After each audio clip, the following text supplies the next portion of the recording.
Berjumpa kembali di pembelajaran fisika. Pada video kali ini kita akan membahas soal-soal ulangan akhir semester pada tahun 2018. Ini arsip di tahun 2018 kemarin. Bapak dapatnya di tahun 2019. Sebagai bahan pertimbangan kalian atau acuan kalian dalam mempersiapkan UAS semester ini di tahun 2020 ini. Ini materinya dari magnet ya, dari magnet sampai arus bolak-balik kita bahas. Untuk listrik dinamisnya nanti di pertemuan selanjutnya. Oke, kita langsung saja. Ini soal pertama tentang induksi elektromagnetik atau sering kita sebut dengan medan magnet B. Dia mencari arah, cuman ini gambarnya kurang jelas. Tapi kalau lebih mudah tuh kalian ingat ini aja. Misalnya ini ada kawat lurusnya, harusnya misalnya arahnya ke atas sini, maka nanti medan magnet di bagian kanan kawat adalah cross atau masuk bidang gambar, bagian kiri kawat adalah dot atau keluar bidang gambar. Nah, ketika arusnya ke atas, tinggal ini aja yang kamu bolak-balik. Misalnya kamu tulis di kertas lembar, kamu putar-putar aja. Tidak perlu menggunakan tangan kanan, lebih mudah seperti ini. Misalnya arusnya ke kanan, ya sudah kita gambar ke kanan arusnya. Nah, arusnya ke kanan, sehingga ketika ditanyakan bagian atas kawat, sesuai gambar yang pertama ini berarti kan di atas ini adalah dot. Tapi kalau bagian bawah kawat, cross. Gitu. Gampang ya. Kita lanjut nomor 2. Nomor 2 ini tentang gaya Lorentz, gaya magnet. Gaya Lorentz atau gaya magnet. Gaya Lorentz ini biasanya Bapak menggunakan tangan kanan. Tangan kanan. Tangan kanan. Menggunakan telapak tangan ya. Dengan tangan terbuka. Jadi jempol itu adalah arah I atau arus listrik. 4 jarinya adalah arah B atau medan magnetnya. Dan telapak tangan kita itu atau ya telapak tangannya. Ini adalah arah F-nya atau gaya Lorentz-nya. Nah, jadi gini, coba kita lihat dulu ya. Kita lihat dulu di sini kasih tahu medan magnetnya arahnya ke utara. Oh, ternyata arahnya ke sini medan magnetnya. B-nya. Ya kan, dan kita lihat lagi. Arus listriknya ke timur, ke kanan ya. Ini kan timur di kanan. Berarti I-nya ke sini. Arus listriknya ke sini, I ke kanan. Coba kita lihat seandainya Bapak gambar tangan kanan. Nah, ini misalnya adalah 4 jarinya. Seadanya ya. Nah, ini misalnya arah jempolnya. Nah, jadi yang arah ke sini adalah B. 4 jarinya adalah B. Arah ke kanannya adalah I, arusnya. Nah, sehingga telapak tangannya adalah arah gaya Lorentz-nya. Otomatis kan arah telapak tangan kita adalah dot. Atau keluar telapak dari tangan. Keluar dari telapak tangan. Arah gaya Lorentz-nya. Berarti kalau kita lihat dari gambar seperti ini sebenarnya gambar 3 dimensi. Jadi ini adalah arahnya ke atas. Jadi F-nya ke sini. Gaya Lorentz-nya ke atas. Oke, gampang ya. Gaya Lorentz atau gaya magnet. Lanjut nomor 3. Seutas kawat panjang berarus listrik I dan jarak kawat ke titik ditanyakan adalah A dan menghasilkan induksi magnet atau medan magnet sebesar B. Ketika titiknya dijadikan 2 kali jarak semula. Berapa medan magnetnya? Ini cuma kelipatan aja. Rumus medan magnet pada kawat berarus, kawat lurus ya, kawat lurus. μ0 dikali I per 2V dikali A. A ini adalah jarak kawat ke titik ditanyakan. A ini adalah jarak kawat ke titik ditanyakan. Ini adalah arusnya. μ0 ini kan tetapan. Nah, μ0 ini 4V kali 10 pangkat min 7. Nah, ini 4V kali 10 pangkat min 7 ini adalah tetapan. Nah, sedangkan 2V juga tetapan. A ini adalah jaraknya. Oke. Jadi, kita masukkan nilainya. Ya kan? Ternyata di soal ini yang berubah cuma jarak atau A-nya saja. Yang berubah cuma jarak atau A-nya saja. Sedangkan I-nya tidak berubah, tidak dikasih tahu ya di soal. Jadi tinggal kita ganti aja. Tinggal kita ganti A-nya menjadi 2, ya kan? Berarti kan yang tidak berubah ini kita anggap 1. Berarti kan akhirnya 1 per A-nya menjadi 2. Nah, itu jawabannya. Jawabannya adalah 1/2. Karena memang yang lain tidak berubah, kita anggap 1. Berarti jawabannya adalah ya, D. 1/2 kali semula. Oke, kita lanjut nomor 4. Nomor 4 ini sebuah lingkaran kawat. Nah, kawat melingkar. Kalau tadi kan kawat lurus, sekarang kawat melingkar. Medan magnet atau induksi elektromagnet. Induksi magnet pada kawat melingkar itu μ0 dikali I per 2V dikali, bukan 2V, 2A saja. 2 dikali A. A ini adalah jari-jari lingkarannya. Ini untuk kawat satu lingkaran penuh. Nanti kalau setengah lingkaran dikali setengah, apabila nanti berbentuk 1/4 lingkaran dikali 1/4. Tapi ini kan satu lingkaran penuh. Karena di soal itu dikasih ada jumlah lilitan, sehingga dikali dengan N. Jumlah lilitan.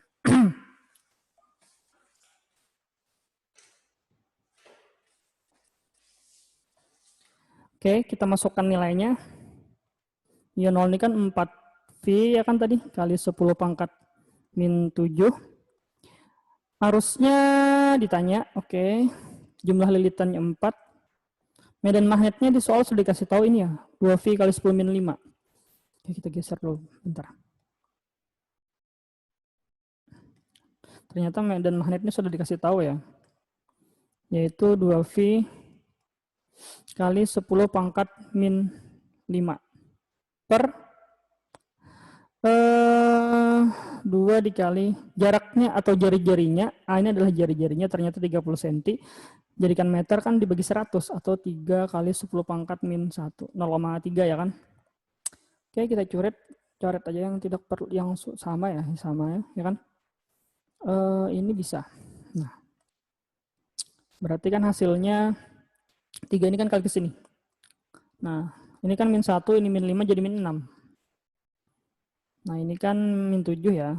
Berarti kan ini I 4 kali 10 pangkat min 7. Nah, kita cari I-nya. Berarti kalau kita mencari I 3/4 atau 0,75. Kali 10 pangkat min 6 dikurangin 7. Berarti pangkat 1. Atau 7,5 ampere. Gampang ya? 7,5 ampere. Lanjut nomor 5. Nomor 5 ini dia mencari apa saja sih yang mempengaruhi induksi magnet atau medan magnet. Ya, rumusnya. Apa sih rumusnya? μ0 dikali I. Ini pada apa dulu? Pada kawat ya. Nah, pada kawat lurus kayaknya nih. Berarti kan 2V kali A. Berarti yang mempengaruhi arus dan jarak. Ya kan, kalau pada kawat lurus itu jarak. Kalau pada kawat melingkar itu jari-jari sama μ0 dan 2V. μ0 ini tetapan ya. Coba kita lihat. Arus benar, I, ya kan. Permeabilitas ruangan hampa ini juga benar karena ini adalah μ0. Luas penampang tidak ada, kerapatan kawat pun tidak ada. Jawabannya adalah A. Oke. Lanjut nomor selanjutnya. Nomor 6. Ini adalah gaya Lorentz. Jadi nomor 6 ini adalah gaya Lorentz. Gaya Lorentz atau gaya magnet pada pasangan kawat. Nah, pasangan kawat. Pasangan kawat itu biasanya minimal 2 kawat atau lebih. Kalau yang rumusnya gaya Lorentz itu BIL, B kali I kali L itu pada satu kawat saja. Nah, kalau pasangan kawat itu gaya Lorentz-nya itu rumusnya μ0 dikali I1 dan I2 karena kan ada 2 kawat. Dibagi 2V dikali A. A ini adalah jarak antar 2 kawat, jarak kawat 1 ke kawat 2.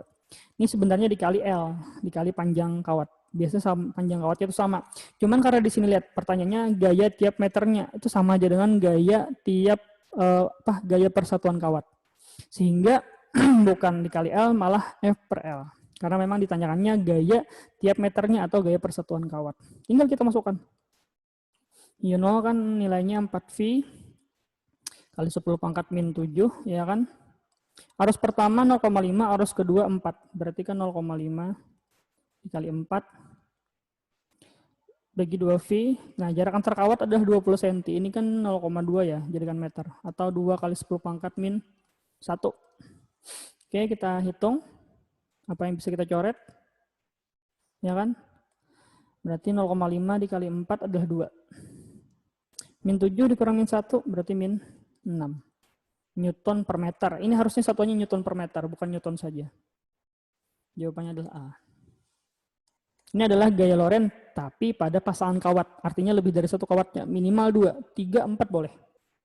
Tapi kalau yang rumusnya cuma Bill, ini pada satu kawat saja. Itu bedanya. Sama-sama gaya Lorentz. Oke, kita lanjut. Nomor 7. Nomor 7 ini dia mencari besar induksi magnet. Tapi pada apa dia? Oh, ternyata bukan induksi magnet. Melainkan gaya Lorentz juga. Ini juga gaya Lorentz, tapi gaya Lorentz pada muatan. Nah, kan gaya Lorentz itu ada dua. Pertama pada kawat lurus, yang kedua pada muatan. Nah, pada kawat lurus tadi ada namanya pada pasangan kawat. Nah, jadi kawat lurusnya ada 2 atau 3 lebih. Gitu. Nah, yang kedua gaya Lorentz pada muatan bergerak. Rumusnya B kali muatan kali kecepatan dikali sin. Sin ini adalah sudut yang terbentuk antara V dengan B. Nah, jadi itu sin. Sudut yang terbentuk antara V dan B. V ini adalah kecepatan geraknya atau yang lebih tepatnya itu adalah arah gerak muatannya. Nah, B tadi kan medan magnetnya. Coba kita lihat. Gaya Lorentz-nya sudah ada 5,76 kali 10 pangkat min 14. Medan magnetnya ditanya ya kan. Muatannya 1,6 kali 10 pangkat min 19 kolom ya. Itu satuannya kolom ya, tapi nggak dikasih tahu. Muatan itu satuannya kolom. Kecepatannya 4 kali 10 pangkat 5. Ya kan? Nah, di sini sudutnya tidak dikasih tahu, artinya sudutnya terbentuk 90 derajat. Nah, jadi ketika soal itu tidak dikasih tahu sudutnya, berarti sudutnya adalah 90 derajat. Kalau 90 derajat kan sin 90 adalah 1. Ya kan, tinggal kita masukkan. Coba kalau kita hitung, ini coba kita hitung dulu ya. 1,6 itu kalau kita kali 4, 6,4. Berarti kan 5,76 dibagi 6,4. Tunggu. 1,6 kali 4 ya. 1,6 dikali 4. 6,4 ya. 5,76. 5,76 dibagi 6,4. Hasilnya adalah 0,9. Nah, ini min 14 dengan min, kita lihat dulu ya. Coba kita lihat dulu pangkatnya. Ini min 19 dengan 5 jadinya min 14, ya kan? Ini min 14, ini min 14 habis. Berarti jawabannya adalah 0,9 Tesla. Nah, ini yang benar. C. Gampang ya? Oke, kita lanjut. Nomor selanjutnya. Nah, ini. Ini juga pada muatan bergerak, cuman lebih tepatnya hubungan gaya Lorentz dengan gaya sentripetal. Kenapa ada gaya sentripetal? Karena sebenarnya gaya Lorentz pada muatan bergerak, muatannya kan bergerak. Nah, bergerak itu artinya membentuk lintasan. Nah, jadi lintasan yang dibentuk oleh muatan yang bergerak tadi membentuk sejenis seperti per itu apa ya? Pegas. Atau lebih tepatnya sejenis kayak spiral. Jadi dia melingkar cuma bergerak maju atau bergerak mundur. Itu yang disebut dengan bentuk lintasan pada muatan bergerak. Nah, jadi kalau kita masukkan nilainya, gaya Lorentz tadi kan pada muatan bergerak BQV, ya kan? Kalau gaya Lorentz itu kan gaya sentripetal itu rumusnya M dikali AS. AS-nya adalah percepatan sentripetal. Tapi percepatan sentripetal ini kita pecah menjadi V kuadrat per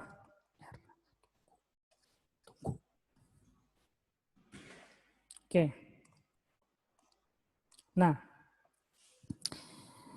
setelah itu kita masukkan nilainya. Berarti kan kalau kita teruskan masukkan nilainya, B itu tadi nilainya adalah, mana nilai B? Nah ini. Jadi medan magnet itu tidak melulu Tesla ya satuannya ya. Jadi bisa Tesla, bisa juga Weber per meter kuadrat. Nah jadi bisa Tesla, bisa Weber per meter kuadrat. Nah di sini kan ternyata Weber per meter kuadrat itu juga medan magnet. Tidak melulu Tesla. Sekarang kita masukkan medan magnetnya adalah 2 ya kan. 2 kali 10 pangkat berapa itu ya? Tapi kita perbesar dulu. Pangkat min 4. Oke, kita masukkan kembali. Medan magnetnya 2 kali 10 pangkat min 4. Muatannya 1,6. 1,6 kali 10 pangkat min 19. Ini muatan, kalau di soal tidak dikasih tahu, nilainya tetapan ini ya. Tetap ini. Karena muatan elektron dan massa elektron itu nilainya adalah tetapan. Muatannya yang ini, massanya yang ini. Gitu. Nah ya kan. Habis itu sama dengan M-nya adalah 9,1 masanya ya, kali 10 pangkat min 31 dikali V per jaraknya adalah ini, jari-jarinya. Itu 0,6 cm bagi 100 berarti 6 kali 10 pangkat min 3. Oke. Kalau kamu hitung, kita lihat satuannya pangkatnya dulu ya. Min 31 dikurang 19, 21 dikurang 9, 12. 12 dikurang 4, 8, ya kan? 8. Kita hitung aja sudah. Ribet amat sih. Coba kita hitung dulu ya. Berarti 2 dikali 1,6, ya kan? Dikali lagi 6. 19,2 dibagi dengan 9,1. Hasilnya adalah 2,1. Nah, 2,1. Atau yang mendekati adalah 2. Dikali 10 berpangkat, ini tadi min 3, min 4, min 19 itu 23, 26. Jadi 31 dikurang, jadi di sini kan pangkat min 26 ya, 26, ya kan? Nah, di sininya 10 pangkat min 31. Nah, jadi akhirnya kan jawabannya adalah ini. Pangkat 5 min 36 kan dikurang 31 itu 5. Berarti jawabannya adalah yang E. Gampang ya? Kita lanjut nomor berikutnya, nomor 9. Nomor 9 ini adalah trafo. Ternyata di sini trafonya trafo ideal. Kenapa di sini Bapak sebut trafo ideal? Karena memang di sini tidak dikasih tahu efisiensinya. Trafo ideal itu artinya efisiensinya dianggap 100%. Dianggap ya, dianggap 100%. Walaupun sejatinya tidak ada sih trafo. Kayaknya nggak ada trafo efisiensi sampai 100%. Nah, ketika efisiensi 100%, maka rumusnya yang berlaku adalah NP per NS sama dengan VV per VS sama dengan IS per IP. Ini dipakai ketika efisiensinya 100% atau trafo ideal. Nah, tapi ketika efisiensinya dikasih tahu, tidak bisa kita menggunakan rumus ini dulu untuk mencari tegangan dan arus. Karena efisiensi itu mempengaruhi tegangan dan arus. Nah, bukan mempengaruhi lilitan. Bapak ulang, efisiensi pada trafo itu mempengaruhi nilai tegangan dan arus, tidak mempengaruhi jumlah lilitan. Oke. Nah, coba kita lihat. Tinggal kita masukkan aja ya. Nah, pertama kita mencari tegangan sekunder. Oke, ketika lilitan primernya 100, NP-nya 100, NS-nya 150, VV-nya 200, dicari VS-nya ya kan. Kita bertahap ya, ini sama dan ini dulu. Berarti 100 per 150 sama dengan 200 per X atau per P. Jadi 150 dikali 200 itu 3.000. 30.000 dibagi 100, 300. Berarti antara A dan B. Berarti nilai ininya 300. Sekarang kita cari S-nya. Sama, kita NP per NS saja ya. Jadi 100 per 150 sama dengan S-nya 1 per IP-nya adalah dicari. Berarti 150 dikali 1 dibagi 100, 1,5. Oh, benar. Jawabannya adalah A. 1,5 ya. Kita lanjut nomor 10. Nah, nomor 10 ini karena efisiensinya dikasih tahu, nanti untuk mencari tegangan dan arus harus menggunakan rumus efisiensi. 50% itu sama dengan 50 per 100 atau 0,5. Nah, sehingga harus menggunakan rumus efisiensi ketika mencari tegangan dan arus. Coba kita lihat ya. Efisiensi itu rumusnya adalah daya sekunder per daya primer. Tapi ketika daya yang tidak kasih tahu, kita pecah menjadi tegangan kali arus. Tegangan sekunder berarti dikali arus sekunder. Sama dengan tegangan primer dikali arus primer. Nah, inilah rumus efisiensi. Nah, coba kita lihat efisiensinya ternyata 80% atau 0,8. Kita mencari yang pertama arus primer. Oke, kita cari arus primer. Langsung ke sini ya. Jadi efisiensinya 0,8. Kita gunakan rumusnya ini ya, nih yang ini. Karena memang dayanya tidak dikasih tahu. Tegangan primer di trafo pertama dikasih tahu 120. Tegangan sekundernya 12. Oke. 12 dikali arus sekundernya adalah 2, ya kan? Per ini tegangan primernya 120. Arus primernya dicari. Oke. Coba kita coret. 12 bisa kita coret, ya kan? Sehingga arus primernya adalah berarti 10 dikali 0,8 adalah 8, ya kan? Nah, 8 dibagi dengan 2 hasilnya adalah 4. Coba cek dulu ya. Kita cek dulu. Arus primernya 120, tegangan primernya 120, arus primernya dicari. Tegangan sekundernya 12, arus sekundernya 2. Oh, berarti kalau kita mencari arus primer 2 dibagi dengan 8. Nah, gitu. Ya kan? 0,8 dikali. Oh, salah lihat. Ternyata bukan ini, salah. Bukan 0,8, 0,5. Ini. Bapak kepakai yang di bawah efisiensinya. Ini ya efisiensinya ini. Pantas bingung. 0,5. Salah lihat. Nah, berarti kan dibagi 10 kali 0,5 itu 5. Berarti kan arus primernya adalah 0,4 ampere. Nah, cari yang 0,4 ini sama ini ya. Sekarang kita mencari tegangan jumlah lilitan sekunder untuk trafo kedua. Ingat ya, jumlah lilitan tidak dipengaruhi oleh efisiensi. Jadi kita pakai aja rumusnya di atas tadi. Jadi untuk mencari jumlah lilitan NP per NS, ini trafo 2 ya. Kalau yang di atas tadi trafo pertama. Nih, trafo yang pertama, nih trafo yang kedua. Nah, di sini kan di trafo kedua keduanya sudah ada. Tegangan primernya 20, tegangan sekundernya 2. Ya kan? Oke, kita masukin terus 20 ya kan, tegangan PV per VS. NP-nya 80, NS-nya dicari, VV-nya adalah 20 per 2. Berarti NS-nya adalah 80 kali 2 dibagi 20, berarti 8 lilitan. Sehingga jawabannya adalah A. Ya, A jawabannya. Lanjut nomor 11. Nomor 11 ini sama ya, dia karena mencari arus atau tegangan dengan efisiensinya diketahui, maka kita menggunakan rumus efisiensi. Tadi kan rumus efisiensinya tegangan sekunder dikali arus sekunder per tegangan primer dikali arus primer. Oke, kita masukkan nilainya. Jumlah efisiensinya 80% atau 0,8. Tegangan sekundernya 220. Oh, ini step up ya, dari 110 ke 220 itu kan menaikkan tegangan. Arus sekundernya dicari. Tegangan primernya 110, arus primernya 0,5. Kita coret saja ini ya. 2 ya kan. Berarti S-nya 0,8 kali 0,5 bagi 2. Sehingga kalau kita lihat 0,8 kali 0,5 itu 0,4 dibagi dengan 2. Oh, berarti 0,2 ampere.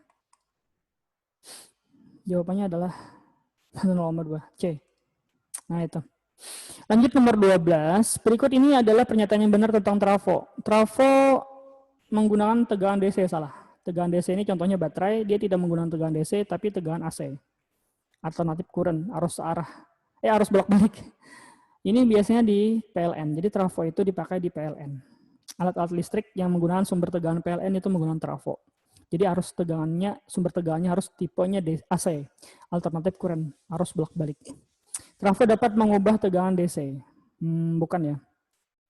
Trafo ideal adalah daya primer sama dengan daya sekunder. Nah, ini benar. Karena ketika efisiensinya 100%, maka nilai daya masukan dari sumber itu sama dengan daya yang dikeluarkan oleh alat listrik sekunder. Input atau primer ini dari sumber tegangan, output itu adalah sekunder, itu pada semua alat-alat listrik. Jadi tidak ada daya yang terbuang, berarti efisiensinya 100%. Itu yang dimaksud dengan trafo ideal. Gitu. Jawabannya adalah 2 dan 4. Oke, kita lanjut nomor berikutnya.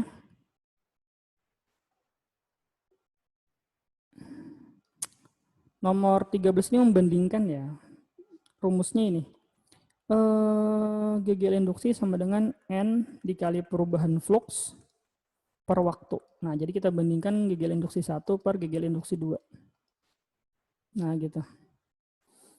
Pada GGL induksi pertama jumlah lilitannya 1000. Perubahan fluxnya dari 0,3 menjadi 0,4. Jadi Weber ini Weber ya. Weber ini satuan dari flux.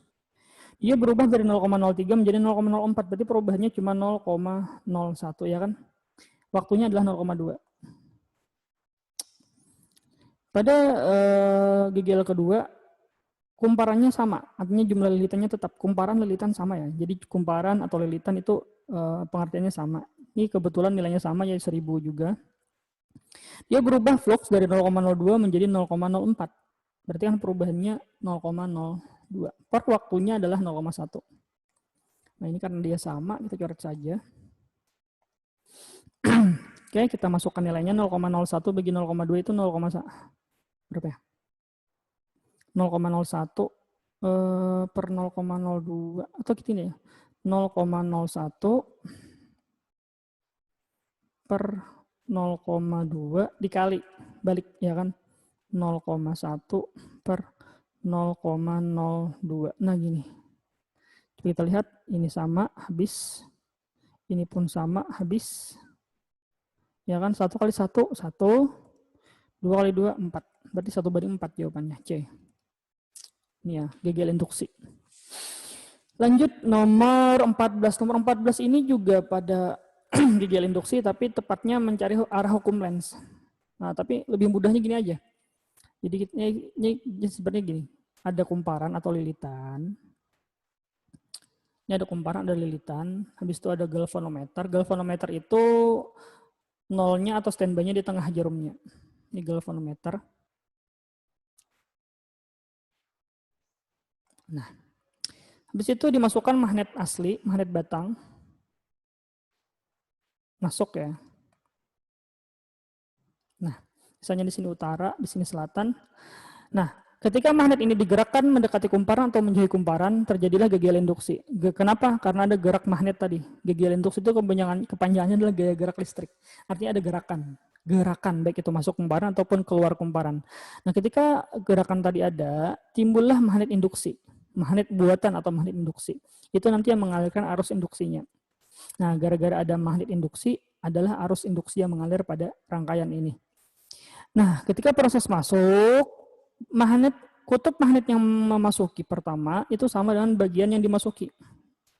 Bagian yang pertama dimasuki sama dengan kutub magnet yang memasuki. Nah, karena ini yang memasuki adalah utara, ya kan kutub magnetnya.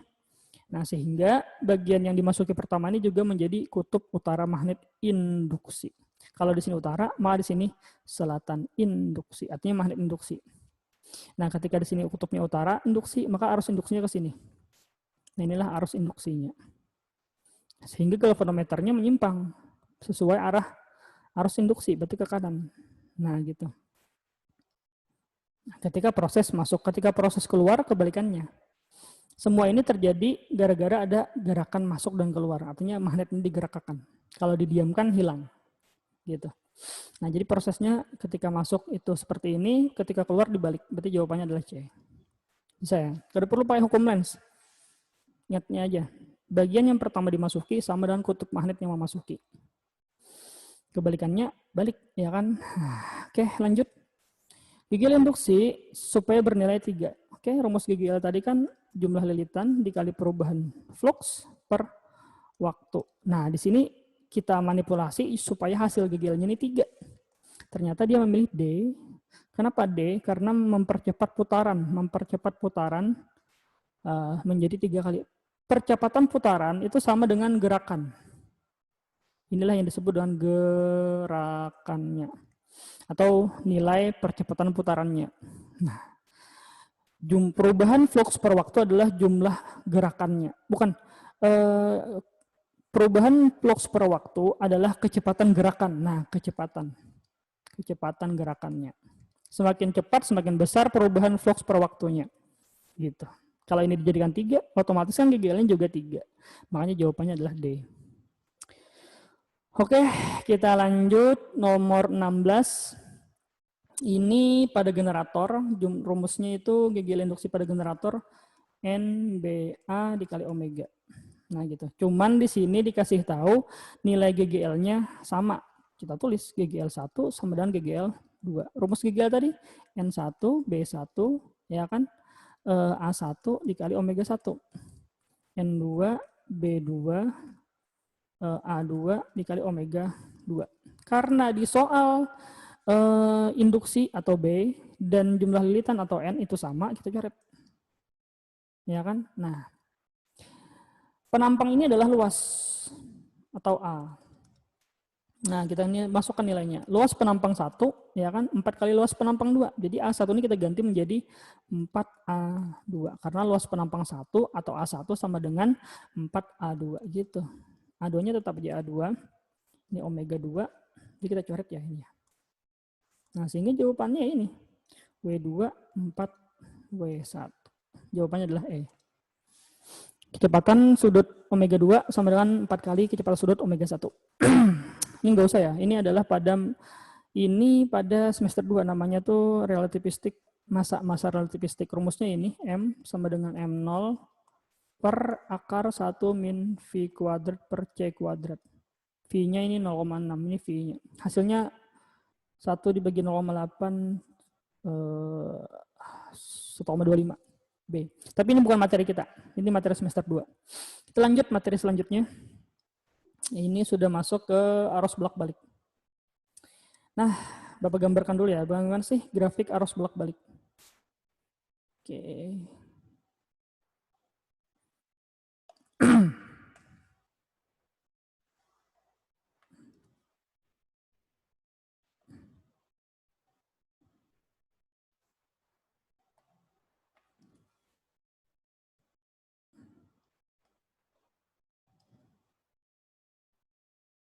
Nah.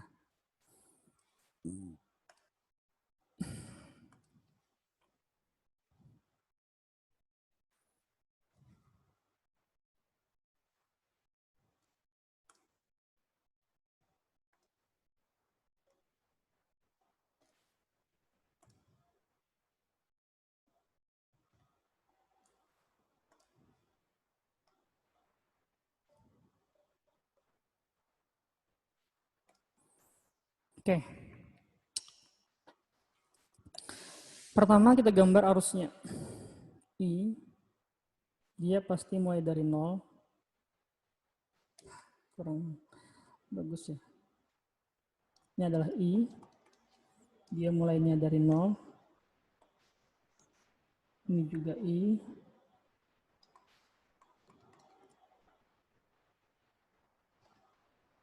Ini juga I. Jadi mulainya dari 0 ya. Ini startnya ya, startnya di sini positif, sini negatif.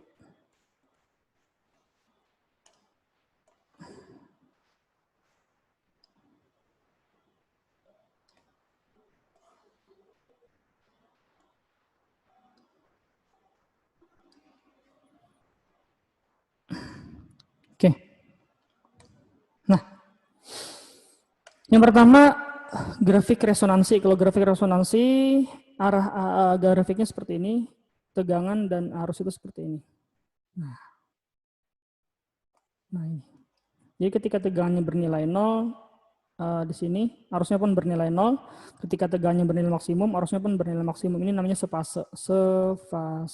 Berarti ini resonansi. Kalau resonansi berarti nilai XL sama dengan XC. Resonansi ya, resonansi. Yang kedua, induktif. Berarti tegangannya mendahului, berarti seperti ini. Nah, tegangannya di atas. Nah, mendahului sejauh sebesar 90 derajat. Artinya beda fasenya 90 derajat atau V per 2. Nah ini induktif, XL-nya lebih besar. Apa artinya? Tegangan mendahului arus. XL-nya lebih besar daripada XC. Induktif. Nah, beda fasenya 90 derajat tapi tegangannya mendahului. Tapi kalau yang ketiga ini kapasitif. Sama ya, beda fasenya juga 90 derajat. Atau V per 2. Tapi ini XL-nya lebih kecil. Nah, XC-nya lebih besar. Berarti ini kapasitif. Tegangan tertinggal daripada arus. Nah, gitu. Kita lihat. Ini adalah kapasitif, benar atau salah? Ya kan? Karena kapasitor berarti kapasitif, benar. Tegangannya tertinggal. Tapi kalau nomor di bawah, dia minta XL lebih besar, berarti dia induktif. Induktif ini tegangannya mendahului, berarti jawabannya adalah yang ini. Ya kan? Tegangannya mendahului. Nah, di startnya itu, nah tegangannya tuh lebih, dia kalau di start ini, kita lihat dari bagian startnya ini, mulainya. Ini kan mulainya arus di atas. Kalau ini kan mulainya tegangannya di atas. Nah, kalau tegangannya mulainya di atas, berarti dia mendahului tegangan. Gitu. Oke, kita lanjut. Nomor berikutnya ada induktor nilainya 50 mH. MH ini dijadikan Henry bagi 1000 ya, jadi 0,5. Nah, kita cari XL-nya, caranya adalah omega dikali L. Untuk reaktansi induktif. Ini adalah mengubah sifat induktor menjadi hambatan. Namanya hambatan imajiner. Ada asli artinya. 300 dikali 0,5 berarti berapa ya? 300 dikali 0,5 itu 15 ya? Ohm. Nah, satuannya sudah berubah menjadi ohm. Makanya induktor itu kan awalnya satuannya Henry, ketika dijadikan reaktansi induktif atau XL, ini menjadi satuannya ohm karena berubah sifat menjadi hambatan, namanya hambatan imajiner atau hambatan tidak asli. Jawabannya adalah C. Gampang ya? Nomor ini 320. 20 ini kapasitornya 100 mikrofarad. Nah, kalau mikro ini kali 10 min 6. Nah, kali 10 min 6. Jadi kalau kita jadikan farad, 100 kali 10 min 6 menjadi 10 min 4 ya.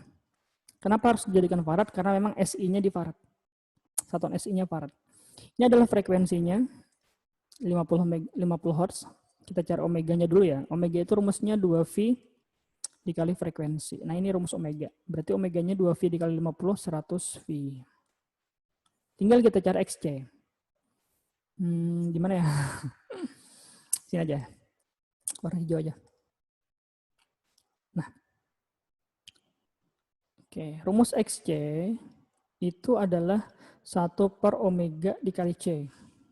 Nah, omeganya 100V, C-nya 10 min 4. 10 min 4 dan 100 itu jadi 10 min 2. 10 min 2 naik ke atas jadi 100, 100 dibagi V. Artinya jawabannya A, 100 per V. Inilah XC-nya. Satuannya juga ohm. Karena dia sudah berubah sifat menjadi hambatan atau reaktansi kapasitif. Namanya hambatan imajiner, tidak asli. Hambatan asli itu siapa? Hambatan asli itu adalah resistor atau R. Nah itu. Ini coba kita lihat nomor 21, ini adalah resistor. Nah ini hambatan asli nih. Nah 1000 ohm. Ini kan induktor L. Ini adalah kapasitor C. Tapi mikrofarad dikali 10 pangkat min berapa tadi? Min 6. Ya kan? Mikrofarad jadikan farad min 6. Kalau mili min 3. Sama stepnya kita cari XL. Ya kan? XL berarti omega dikali L. 5000 dikali 0,5. 2500 ohm. Kita cari XC. Caranya sama. 1 per omega kali C.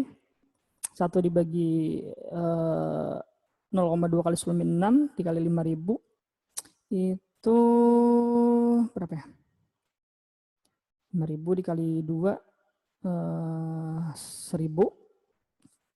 hasilnya. Ohm. Nah, apa sih rumus impedensi? Mungkin ada yang belum ingat. Z atau impedensi Z rumusnya adalah akar R kuadrat ditambah XL dikurang XC. Jadi dikurangkan dulu XL XC-nya baru dikuadratkan. Hasilnya kurang lebih 1800. Kalian bisa coba aja sendiri hitung. R-nya 1000, XL-nya 2500, XC-nya 1000. Nah, masukkan aja hasilnya sekitar 1800 ohm. Satu lagi. 5 soal.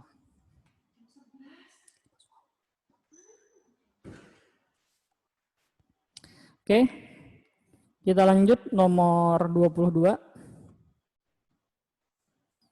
Nah, ini R-nya 60 ohm. Nah, ini bukan L ya, karena ini satuannya sudah ohm. Ini adalah XL, karena satuannya sudah ohm. Ini pun sudah jadi XC, karena satuannya sudah ohm. Kalau L, satuannya Henry, kalau C, satuannya mikrofarad atau farad. Ini sudah ohm, berarti dia sudah menjadi XL dan XC. Nah, tinggal kita cari Z-nya. Rumusnya sama ini juga ya, R kuadrat ditambah XL min XC kuadrat. Kita masukkan ya, 60 adalah R-nya, XL-nya 120, XC-nya 40, 120 dikurang 40 adalah 80, berarti 60 kuadrat dengan 80 kuadrat hasilnya adalah 100 ohm. Nah, ini adalah Z-nya. Dia mencari arus maksimum, berarti arus maksimum itu tegangan maksimum dibagi Z. Nah, berarti arusnya adalah 200 dibagi 100 berarti 2 ampere. Gampang ya. Tapi nanti ketika dia mencari arus efektif ya, kalau mencari arus efektif itu arus maksimum dibagi akar 2. Kalau dia mencari arus efektif, arus maksimumnya kan 2 ampere. Gitu. Ini tadi jawabannya C ya. Oke, kita lanjut soal sisa berikutnya. Dikit aja lagi. Nah, ini. Ini nomor 24. Kita cari pertama XL dan XC. Omeganya belum ada ya, kita cari omega dulu. Omega 2V dikali frekuensi. Frekuensinya 100 per V, 100 per V dikali 2V berarti 200. 200 rad per sekon. Nah, inilah omeganya. Oke, kita cari XL. Pertama XL. Jadi step pertama itu adalah XL. XL-nya omega dikali L 0,1 dikali 200 berarti 20 ya kan? Ohm. Kita cari XC, 1 per omega C, 1 dibagi dengan 200 dikali C-nya. Oh, ini mikrofarad ya, kali 10-6. Ingat ya, mikrofarad kali 10-6 hasilnya berarti 10-4 farad. 1 bagi 2, 0,5. Ini 100 dengan min 4, min 2, naik ke atas berarti 100, 0,5 kali 100 berarti 50. Wah, gampang ya. Expert. Oke, kita cari Z. Apa tadi? R kuadrat ditambah XL min XC. Kurangkan dulu XL, XC-nya baru dikuadratkan. R-nya 40, XL-nya 20, XC-nya 50. 20 dikurang 50 itu min 30, sama aja dengan 40 kuadrat ditambah min 30 kuadrat. Itu 50 hasilnya. Ohm.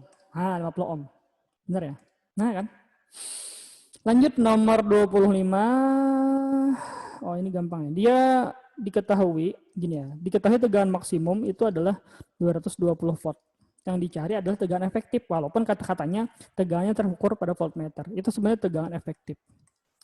Nah, jadi tegangan maksimum per akar 2 sama ya. Kalau arus maksimum gitu juga. Arus maksimum mencari arus efektif dari arus maksimum berarti arus maksimum dibagi akar 2 sama gitu.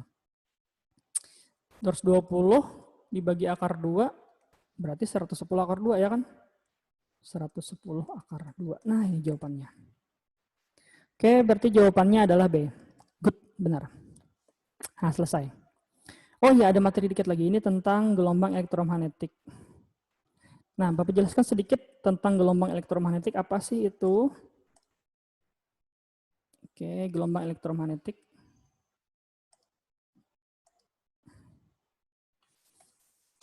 Gelombang elektromagnetik itu, ke bawah aja ya. Ini bab di semester 2 sebenarnya. Gelombang elektromagnetik itu adalah gelombang yang merambat tidak memerlukan medium. Lawannya adalah gelombang mekanik, gelombang yang memerlukan medium untuk merambat, contohnya bunyi. Nah, kalau gelombang elektromagnetik itu tidak perlu medium untuk merambat. Elektromagnetik. Oke, urutannya gini. Mulai dari sinar gamma, ini gamma ya, gamma, habis itu UV, bukan, gamma sinar X, UV, cahaya tampak, ini cahaya tampak ya, habis itu infrared, habis itu gelombang mikro, habis itu TV. habis itu radio. Nah, inilah macam-macam gelombang elektromagnetik yang sering dipakai di pelajaran SMA. Cahaya tampak ini kita pecah menjadi Me, Ji, Ku, Hi, Bi, Ni, Yu. Kita ulang tadi.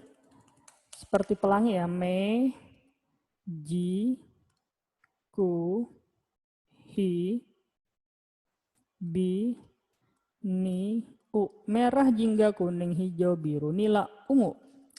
Bagaimana urutannya? Di sini bagian paling kiri energinya besar, yaitu energi ya. Paling kanan energinya kecil. Nah, gitu. Jadi kalau Mejiku Hibuniu ini energi besarnya adalah ungu, energi kecilnya adalah merah. Sinar gamma, sinar X, UV, ultraviolet tadi, cahaya tampak, infrared, gelombang mikro, gelombang TV. Sinar X ini biasa dipakai orang untuk ronggen ya, tulisannya ronggen dibaca ronsen. Hubungannya energi itu sebanding dengan frekuensi, sebanding dengan suhu, berbanding terbalik dengan panjang gelombang. Ketika suhunya besar, energinya besar. Ketika energinya besar, panjang gelombangnya kecil. Di sini energinya besar, berarti panjang gelombangnya kecil. Di sini energinya kecil, berarti panjang gelombangnya besar. Nah, gitu. Paham ya? Itu urutannya. Karena dia energi dan panjang gelombang berbanding terbalik. Energi dan suhu sebanding. Energi besar, suhu besar. Coba kita lihat. Biru dan merah, besaran energi biru. Makanya api berwarna merah lebih panas warna biru. Ya kan, warna biru ini energinya lebih besar dibanding merah. Berarti suhu yang api warna biru lebih tinggi dibanding api berwarna merah. Kalau ada api berwarna ungu lebih panas lagi. Nah, tinggal kalian urutkan saja nanti. Oke, bisa ya? Nanti kalau nggak paham bisa diulang kembali materinya. Oke, thank you sudah nonton video dari Bapak. Sorry ya kalau videonya seadanya. Jangan lupa di like dan di subscribe. Nantikan video selanjutnya. Terima kasih. Bapak akhirnya, assalamualaikum warahmatullahi wabarakatuh. See you.